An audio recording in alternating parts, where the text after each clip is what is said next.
पण इथे आल्यानंतर एक नजर मी अशी टाकली आणि मी अलकाला म्हटलं, केवढं मोठं आहे हे.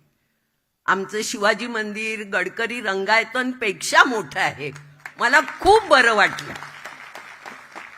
बरं, बाहेर जेव्हा लोकार्पणाच्या आधी जे चाललं होतं ते बघून तर मी भारावलेच होते, कारण असा सोहळा मी पाहिला नव्हता. मी पहिल्यांदाच पाहिला हा सोहळा. नंतर आत आल्यावर सगळ्यांचे तैलचित्र लावलेले आहेत ते बघून इथे काहीतरी झालं. खरंच सगळे आपले मित्र होते, छोटे होते, मोठे होते.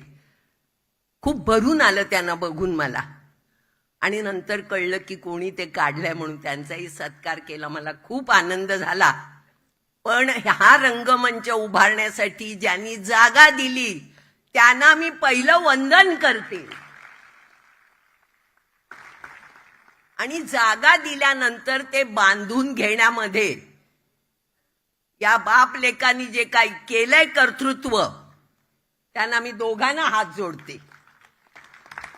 कारण तुमच्यामुळे हे शक्य झालं. नुसते तुम्हीच नाही, पण तुमच्या बरोबर तुमची माणसं होती, त्या सगळ्यांच्या कृपेमुळे हे झालं. आणि अंबरनाथकरांना शिवाजी मंदिर पर्यंत किंवा ठाण्यापर्यंत जायचा त्रास वाचला.